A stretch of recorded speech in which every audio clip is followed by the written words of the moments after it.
कि हम जो रिएक्शंस हैं उन रिएक्शंस को भी कई कैटेगरी में डिवाइड कर सकते हैं। तो यहाँ पर मैं बात कर देता हूँ टाइप्स ऑफ रिएक्शन।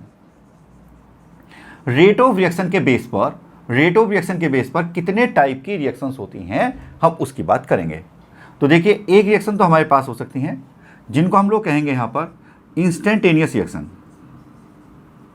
यहाँ पर हम जो बात कर रहे हैं वो है इंस्टेंटेनियस रिएक्शन।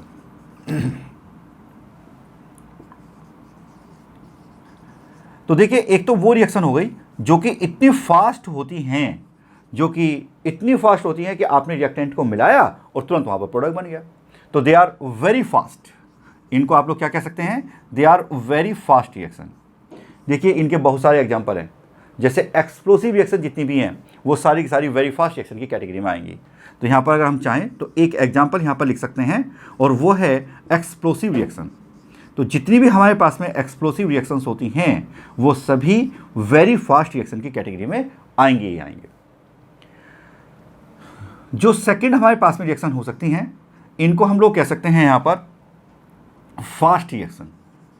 इनको हम लोग कह सकते हैं फास्ट रिएक्शन, या फिर हम लोग कह सकते हैं मॉडरेट टाइप की रिएक्शन। ये बहुत ज़्यादा तेज नहीं हो रही हैं लेकिन बहुत ज़्यादा स्लो भी नहीं है, इस टाइप की रिएक्शन।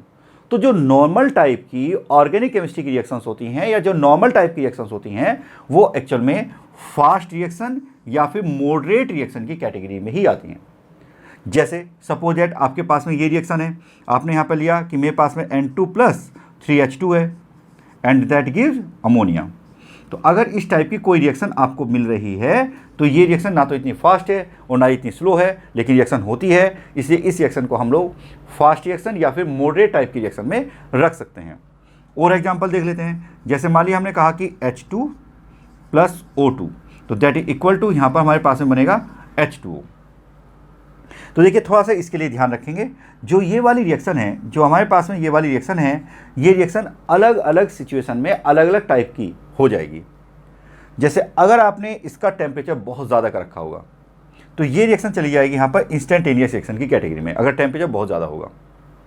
लेकिन अगर आपने टेम्परेचर बहुत कम कर रखा होगा, यानी कि अगर आपने रूम टेम्परेचर ले लिया, तो ये रिएक्शन हो जाएगी वेरी वेरी स्लो रिएक्शन की कैटेगरी में, फिर रिएक्शन बहुत स्लो होगी।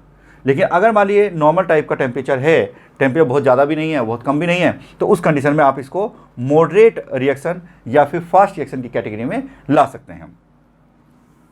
एक कैटेगरी और है, मैं उसको भी यहाँ पर बता देता हूँ। एग्जाम्पल तो मैंने उसका दे ही दिया है। जैसे ये 1 था यहाँ पर, it is 2 and it is 3, और इसको हम लोग कह देते हैं यहाँ पर very slow reaction. Very slow reaction की बात करते हैं। तो वेरी स्लो रिएक्शन, देखिए एक एग्जांपल तो यही है जो मैंने अभी बताया था यहाँ पर कि H2+O2 आप कर दीजिए यहाँ पर, और इससे यहाँ पर H2O बनाइए, लेकिन ये रिएक्शन आप रूम टेम्परेचर पे करा दीजिए। तो अगर आप रूम टेम्परेचर पर ये रिएक्शन कराते हैं तो ये रिएक्शन वेरी स्लो रिएक्शन की कैटेगरी में आएगी। बहुत स्लो रिएक्शन होती है, वेरी स्लो रिएक्शन की कैटेगरी में आ जाएगी। या फिर आप और एग्जांपल देख सकते हैं, जैसे हमारे पास में यहाँ पर है रस्टिंग ऑफ आयरन। तो एक और केस है और वो है हमारे पास रस्टिंग ऑफ आयरन। ये रिएक्शन भी वेरी स्लो रिएक्शन की कैटेगरी में आएगी। तो मैंने यहाँ पर टाइप्स ऑफ रिएक्शन बताए और इसके साथ साथ ऑब्जर्वेबल प्रॉपर्टी के बारे में समझाया।